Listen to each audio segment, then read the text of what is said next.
Indoor reception. We have dramatic, high color ambient. What does that mean? Extreme colors. Extreme colors. We're gonna correct it with pinning with constants or flash, whatever you choose. But these are those cases like 7 degrees. Yeah. Ultra magenta rooms, like just crazy colors. You go into a lot of Indian weddings where they have gnarly colors, Uplights, reds and uplights and purples and everything like that. Any dramatic high color ambient light reception, this is what you're gonna do to help kind of lift out the centerpieces and correct some of that color. Yeah. Part of this is gonna be done in post too, which we're gonna show you guys in a little bit. So the initial steps, they're all identical. Find the existing light direction, blah, blah, blah, blah, blah. Add the light via grid and zoom. What we're gonna do with the ambient light exposure is pull it down just a little bit. We're gonna control color in that room by not exposing so bright. Exactly. And then we're gonna add in our light to pin whatever piece that we're lighting. This is something that we talk about in Shoot to Post. If you guys remember, we have like the case study section. We talk about like crazy disco, was it crazy psycho lights or something that are on the dance floor. And we talk about bumping down our ISO to kill the ambient and then pumping up your flash to fill in for that lack of light. Yep. Okay, let's go. I'm trying to click. Okay, let's jump into our scene. So here on the left, yeah, great, that was the right spot. We're on a 17 to 40 at 32 millimeters on a tripod. There's no way you're gonna handhold this at 4 seconds. F11, ISO 800, we're exposing for the centerpiece, and what happens to the colors in the room? They're completely blown. You can see like in the uplights on the ceiling right there, you're just not retaining what the actual like color of the room is. Yeah, the colors get gnarly. You wanna hit my pen? My pen? Look at the colors, crazy. Look at the cake. It's turned into a white blob. And then the Earl and Jill is kind of blown. Yeah. Even the reds on the flowers right here are crazy. The purples, like all these colors just over the top. Yeah. So let's talk about this for a second. There are plenty of scenes that are gonna be like this. How do we gel? This is one of the biggest questions. What do I gel to? Yeah. If in the room you have a lot of these chandeliers, like look at the chandelier right here, okay? Let's say you have a lot of this tungsten chandelier lighting in the backgrounds, in the pin lighting on the centerpieces. That's what you're gonna aim to gel to, okay? Now in this scene, I do believe that we're ending up with around 3,600 to 4,000 Kelvin. So I see that on the image on the left, you do have pin lights. You can kind of see them on the centerpieces on the back. Yep. Yeah. When you don't have those types of things, like 7 degrees is a venue where everything is just purple. It's just all purple. Then go daylight balance. If you have nothing in there that is tungsten, go daylight balance, because dropping your Kelvin down can often make these colors more nuclear. Yeah, it accentuates them for sure.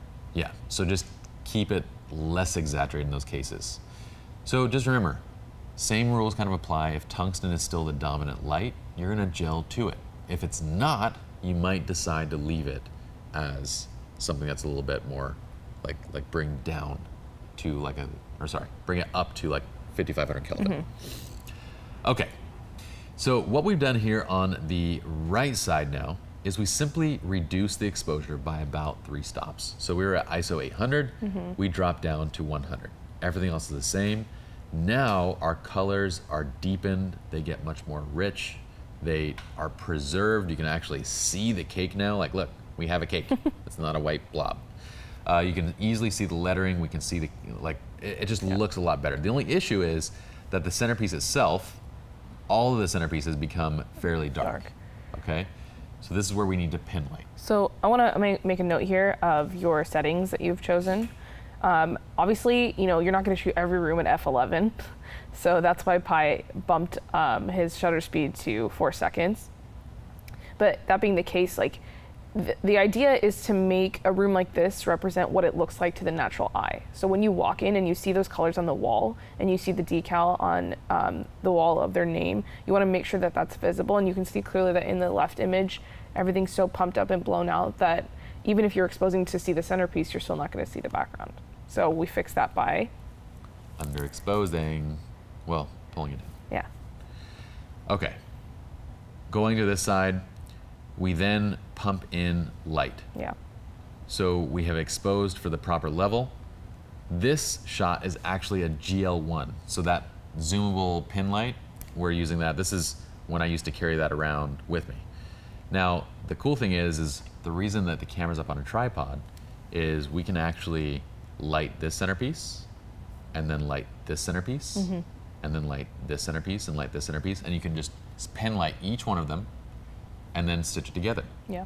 So it's very simple. We're going to demonstrate how to composite this in post, but all we're going to do is light each one independently in each shot. So you take one shot, light one, take another shot, light another one, take another. We can even light paint, which we'll show you also later on.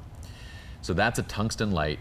We add it to this, and then we're just pin lighting that centerpiece, and you can see that the centerpiece really just pops out from the scene. Yeah. In post, we just lifted a little bit of the shadows, made it a little bit less dramatic, and we're going to show you guys how to reduce some of the color so that you get a more natural look to the shot.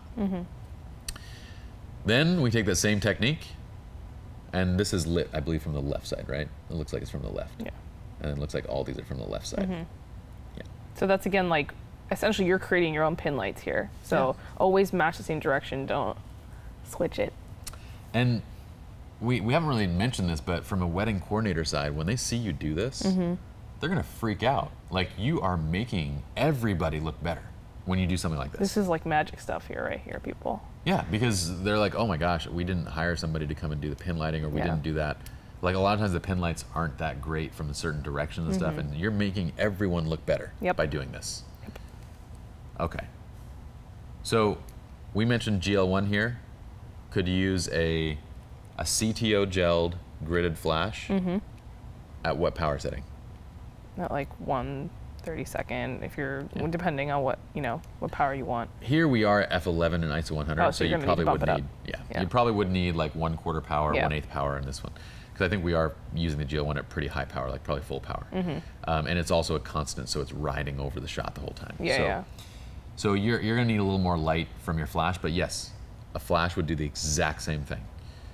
Any other constant, an LED panel, an ice light, any other thing would do the exact same thing. The only difference between the ice light and the GL1 is just throw. So you have to be a lot closer. Yeah. But the GL1 can zoom. But again, if I had my A1, I could choose, do I want to go constant? Do I want to go flash? Either way. So that's kind of one of those ease of use kind of situations. In this scene, we did the exact same thing. So shot on the left, GL1, pinning. Then we go to the middle shot. This is a shoot through, 4 seconds, F11, same thing, pinning the centerpiece.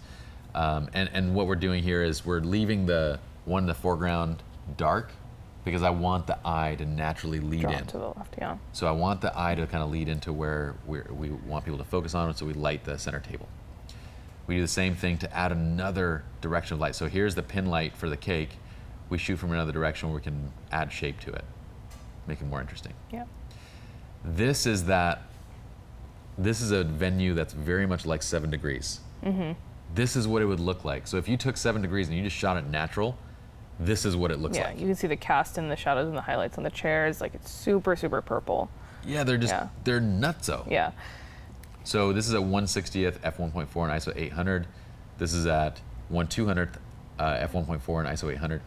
Everything just, the colors are just crazy. Like it's all blue with this weird yellow. Nothing stands out. Everything kind of follows the background. So here we just do the exact same thing. So constant light off the left. We have a decent amount. If you look at this here, there's a lot of tungsten hitting those tables already, right? So there's tungsten up here. Yeah. So we're leaving our lights as tungsten because we have a lot of tungsten in the background. Yeah. So we have a lot of that 3600 Kelvin light temperature. So therefore we gel to it. So if you're gonna use a flash, CTO gel, and then balance in camera to around 36 to 4000 Kelvin. Here we're using a GL1 again, which is already balanced for that. And what you can see is by darkening the exposure a little bit, so we go 1/160th to 1/200. So it's just about a stop and a half darker. We get deeper colors in the background, so better color preservation, and we lift out the table and the centerpiece a little bit by lighting it. Yeah. Okay, these are both the raw files, so you can just see what it looks like. So what do we learn from this? You walk into a scene, it's got crazy high colors. Yeah. Take it from the top. Where is the white balance going to go? It's going to go to match the existing light that's in the room. Yeah, existing. Sorry, to balance. You're right. Balance the existing. So like, don't look at the crazy colors. Look at if they're pin lighting and how they're pin lighting. Yeah. A lot of times they'll pin light daylight too. Yeah, which I think. So if you look at this, it is daylight. Is it pin light? Like you see the back, and that's bluish, right? Yeah, it does look blue. Yeah. So find that strong ambient light that you're going to be matching, and match to that. Mm-hmm. Okay. If everything is blue, if everything is a certain color, magenta, whatever, you have the freedom to possibly go daylight. Yeah. I would still test it. Test it, daylight and tungsten, see what you like better. Yeah. And then decide if you want to gel or ungel. Mm-hmm. Dial in your ambient exposure, bring down the exposure enough that the colors don't blow out. Mm-hmm. Find your composition from the shadows, frame, add your light. If you're using a flash, what are the settings? Flash to constant again? So a constant's going to give you around 1/16 of a flash at flash power. So your flash is going to be probably around like 1/8 to 1/32, depending on what you want. And keep one thing in mind, when you're doing a shutter drag, the constant is on the entire time. I was going to mention that. So that's like your flash. Like if you were doing a drag with flash, that's equivalent to you popping the flash over and over and over. Okay? Yeah. So you can either pop the flash multiple times at a low power setting, or you can just pop it at a higher power setting. Yeah. So oftentimes, like as a second, like I don't have an assistant sometimes, so I'll take a flash with a grid on it and start pin lighting my own tables, like how we mentioned here, if there are no pin lights. And I just press the test button and dial in my power, and I pop it a couple of times while I set my camera on a tripod with a timer. So that way I'm just like pinning. Yeah, I like that. I like the hands. Those good hands. Okay, so we've covered in this chapter a variety of scenes, from natural light to dusk to indoors to indoor balancing to crazy high color scenes. Now we're going to go into additional case studies and techniques. I'm going to show you guys more scenes, more things that you can potentially do before we go into post-production and all the other stuff that we're going to be doing. Yeah, and I hope that, before you close this out, that that we helped you understand that it's not about the light that you have, it's about how you diffuse it, how you use it. We've used literally everything. Yeah, I mean, we've showed you examples from everything, so don't think that you're limited by the gear that you have. It's more so how you choose to implement it and how you analyze the scene that you're in. And what is going to be the most versatile of these tools? Your flash. Yep, Yeah. It's going to be just a regular pocket flash. Yeah. All right, let's go on to the next video.